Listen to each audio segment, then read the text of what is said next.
Hello again, I got kicked out of the last car park from the last video, that's why we're not starting there. But I have set up 2 GoPros to the Lexus, and what we're going to do is do a car vlog old school style, 2 GoPros, main camcorder for audio, intro as well, and we're in the same spot where we I think we did the first vlog here, the first Q&A video. I can't remember exactly. But I know for sure we put the stickers on at this very location. You have a look there, you can see 1 GoPro, 2 GoPro, all of them, well both of them are recording, this is recording, I got the audio clap sync ready. I'm excited for this vlog, I haven't done a vlog like this in a while. But today's video, what is today's video going to be about, Theo? Well, this very Lexus, as you can imagine. When it came to buying this Lexus, there's a bit of a story behind the dealer that sold me it and how I got it, so I thought I'd tell you this story. It's kind of funny, it's kind of weird at the same time, and well, it's just a story I want to tell. Instead of doing like a gameplay commenting like, hey, yes, I'm playing Overwatch and we're going to talk about how I got my first car and all that, we're going to talk about a funny story. Shut up! We're going to talk about a funny story as to why the dealer that sold me this car was dodgy. I don't even know if I'm meant to make this video, but we're going to do it anyway. So let's get inside the Lexus. Make sure that doesn't go on you guys' audio receptacle. It's starting to rain. Free car wash. I need to put the key in. Oh, baby. Right, let's get on with this vlog then. So, the story, my friends, is interesting.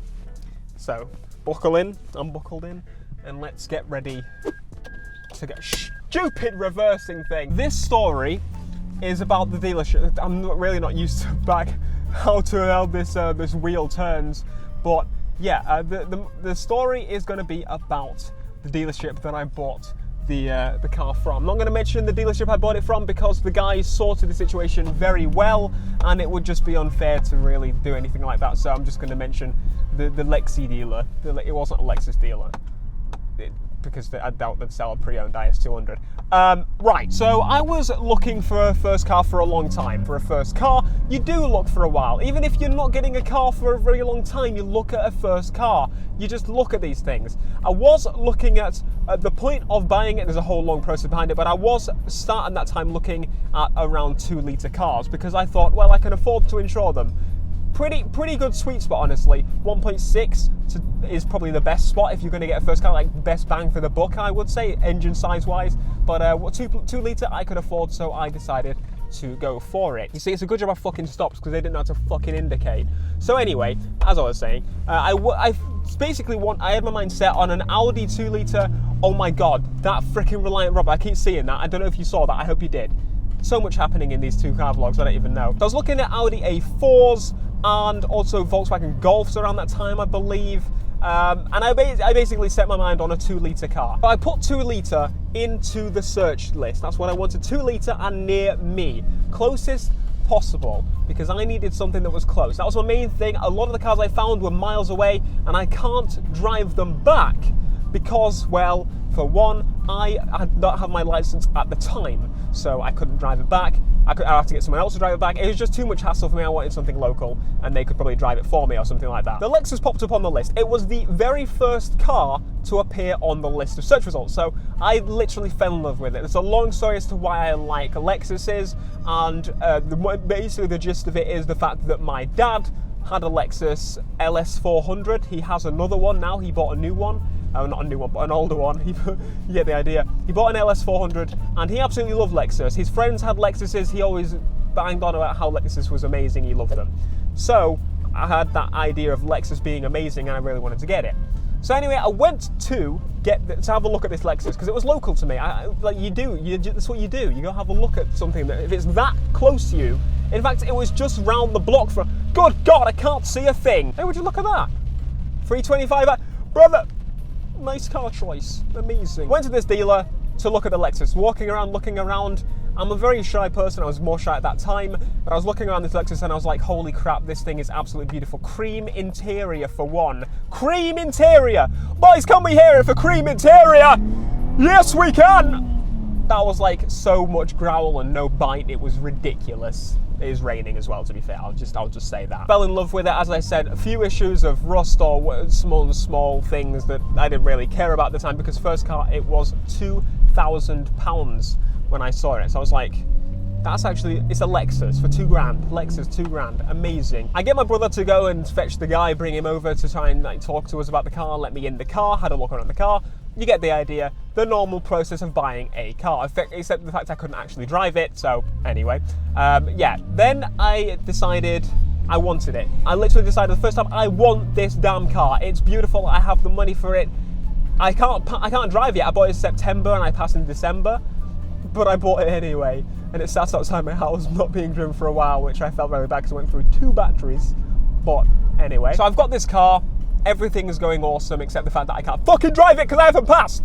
And I was not at any point, I did not freaking dare to step foot in that car. It was insured for learner driver. It was taxed. And I drove it like once, I think, because there was one opportunity with one person that came. I was not driving illegally. Fuck that. Someone the other day literally flew past me. All of the front of his car was hanging off, intercooler and everything. And he was flying down the road. And like he was in a 20, he was going about like 60. He was flying. I don't know if he'd done a hit and run or what, but I saw a pole. It was back there a few hours after. And it looked like they'd smashed into that or even smashed into someone or something. But fucking... Don't do that shit. Don't do anything like that. It's fucking. It's that is the law and stuff for a freaking reason. Just you need insurance and everything for a reason. Not just for the sake of you, but for the sake of other people on the road. It's the whole point. Anyway, I'm going on a bit of a rant there. So a few weeks later, I believe it was, I got a knock at the door and the police came. Now, every time the police come to my house, I assume it's to do with my brother because he's a little shit. And he will know that even if he watches this video, he knows he's a little shit and causes, well, he hasn't been too bad recently, but he was a little shit at the time. So I was like, oh, what's my brother done now? Bloody hell. Answer the door and they say, are you Theo Thomas? I was like, yes. I was like, fuck, what have I done? Have I done something, I can't see. Have I done something, I don't know, illegal without knowing? Did I do it in my sleep? Oh my God, I'm shitting my pants. What do I do? Well, they tell me, you're not in trouble. I'm like, I don't even believe in God, but I'm like, thank you, Jesus, thank you. Anyway, the gist of what they told me was that there has been something going on with this car, and they tracked me down using the registration. That information is available to the DVLA, and they basically contacted the DVLA and got information about this car and where its whereabouts was. Because they went to me for a statement, and this was a statement not for me, but the fact that the guy that I bought the car from, the dealer I bought the car from, he wasn't like the boss. I don't know if you can see me right now, because I'm kind of blind myself. He was doing something very naughty. Now, when you're working, obviously, for a company, and he asked me when I was there, I remembered as soon as they asked me, he's like, they were like, how did you pay? And I was like, by cash. Oh. He had said when I went to buy it, can you get it in cash? If not, don't worry about it. But I was like, okay, yeah, I'll get it in cash, whatever. Sure, why not? He would literally take money off of the top of the money that the customer would give. Apparently he did it to 3 or 4 other people, which is really not good. He'd taken money off the top of what I paid for it, and also, obviously, what other people had paid for their cars, and then said that they'd given it at a discount, because obviously you bargain with the dealer at some point, you try and get the prices down, that sort of thing. I didn't do that, but yeah, that's what you can generally do, and I didn't do that. But he took the money off the top, and then pocketed it, basically, and he'd done that to 3 or 4 customers, I think it was, and he got caught very, very fucking quickly. They basically wanted a statement from me, everything like I knew about him. He seemed like an awesome guy. That's the most annoying part. He seemed like an awesome guy in where he actually, he was like amazed that this was my first car. He wanted to, check out my channel. He actually checked out my channel, and when he delivered the car, just, I don't know. When you think about it, there's actually a few flags that went off as I did, asking for the cash, which is a little bit weird. And also, he actually gave the documents and stuff afterwards, like a few days afterwards, and didn't send off for the for the new VC5V or whatever whatever you call it. He didn't send off for any one of those. I had to do it myself. So it felt very dodgy overall. But the dealer said, no problem at all. It's not your fault. You didn't do anything wrong. You keep the car. No cost to you, anything like that. It's our dodgy person that we hired. So that was awesome. It didn't give me much bother. I just had to write a statement, or they wrote a statement for me, and yeah, that was the dodgy dealer. He had taken money off the top of the car and pocketed it, and I think he got jail time, and he also, got fined for it. So I thought I would share that story because not any reason. I can't tell you, and that's why you shouldn't anything like that because there's nothing I can say about that. But I thought I'd share it because it's just a cool little story with this Lexus and the whole story about the Lexus. And I know it's not a very happy story in the fact that this car was part of an illegal deal almost, but you just gotta share these things on YouTube. Why not? I just realised I moved the window down with my GoPro on it, but it'll be worth it.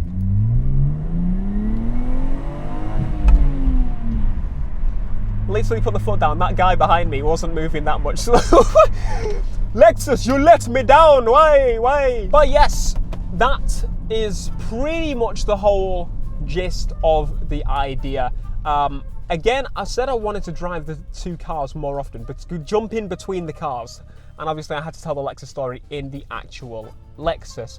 And I don't really see much point in doing the video on the story of finding the other BMW. The little gist behind finding the BMW was online again, local again. And the one cool thing was that his kids were subscribers of mine. So that I thought was pretty awesome. But yeah, that's the story of Dodgy Dave. I don't think his name was Dave, but I'm going to call him Dodgy Dave. Dodgy Dave, the Lexus dealer.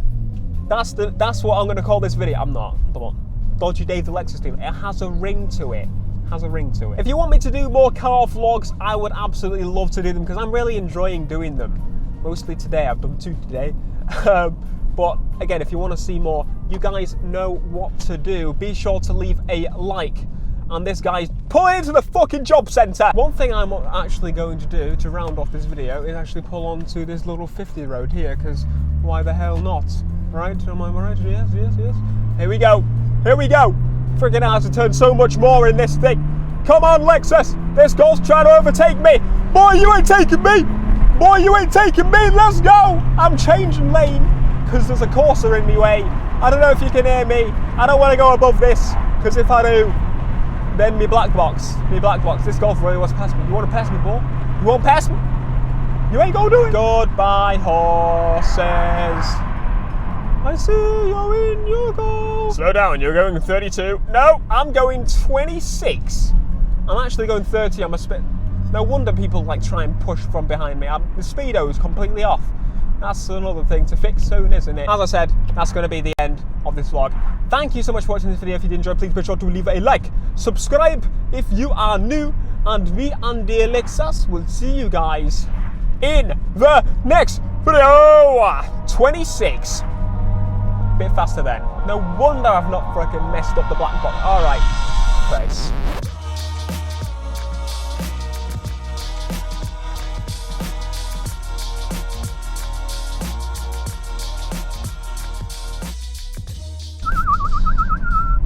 I hate this road.